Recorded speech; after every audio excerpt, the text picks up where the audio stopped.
This is JT Thalius with Genius Birth, and I want to discuss a question that I presented to Michelle Singh after watching a few of her interviews and videos on her YouTube channel.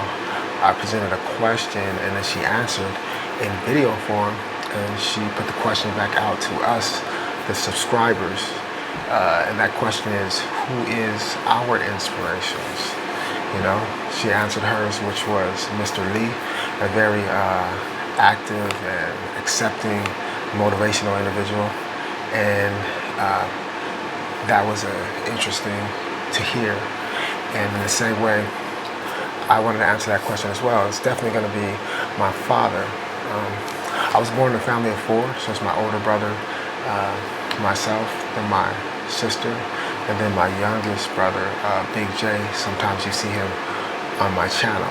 And so early on, my mother, she passed away. She died of a heart attack, and my father was left with this task of explaining to these children, to us, what happened. And I'll speak for myself, and that his ability to connect and know me enough to understand me, to meet me where I'm at as a 11-year-old kid. I'm 11, my older brother is 13, my sister is 6, and then Big J is 4.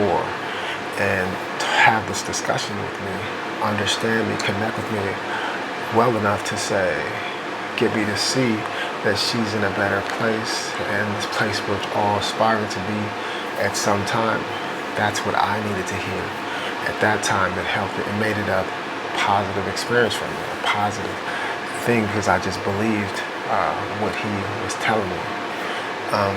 That ability, that skill, that understanding to have is something that's inspiring to be a part of, or to have, to help you, to work with you.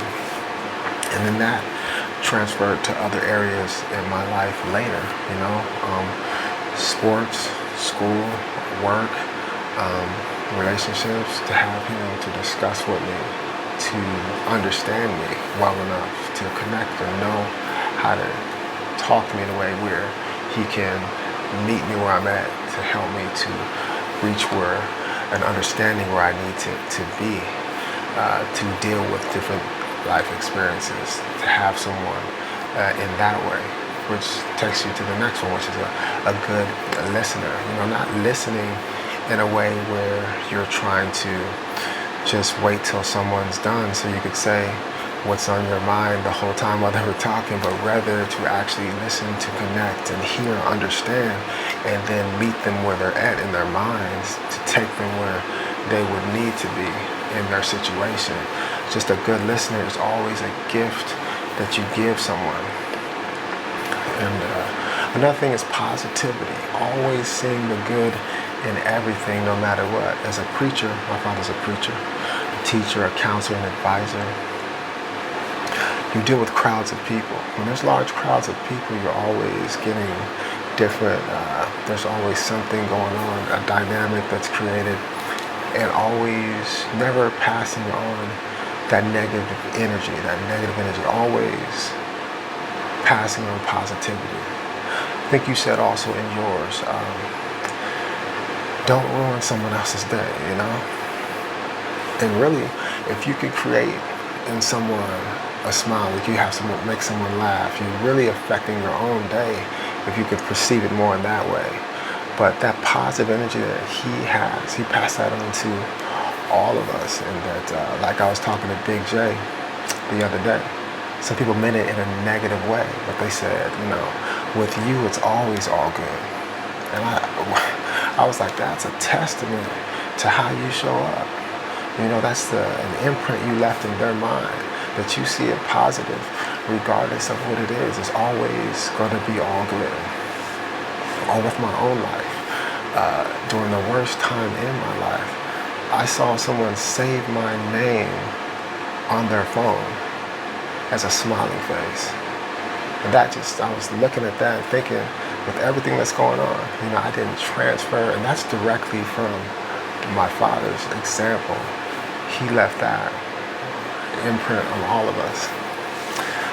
Then there's the fact he's always studying, always learning, always trying to mentors or teachers, hiring for studying of language, reading autobiographies, or going into the scriptures for more examples of life experiences, So when he's giving examples of how to become better, you can go by and understand these examples of how a life can turn out,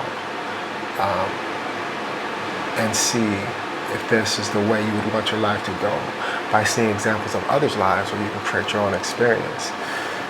Wisdom, in our opinion, is always to see an example first as opposed to creating your own.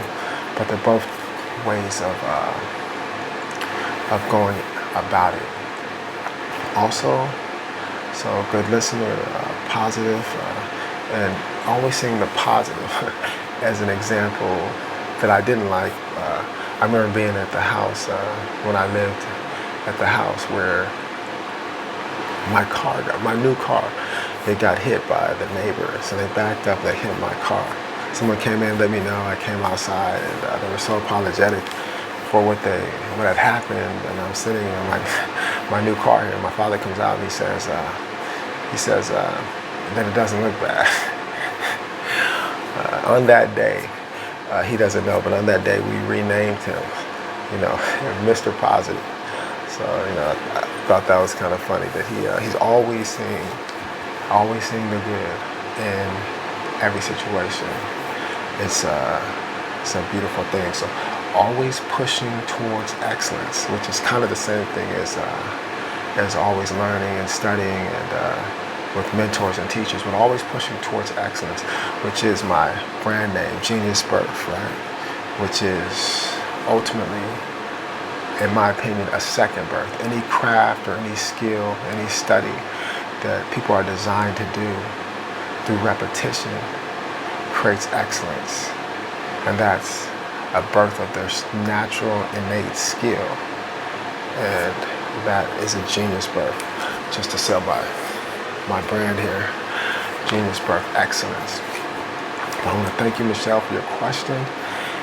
Back to us as your subscribers, and I'm going to present it to my audience. Who is your inspiration?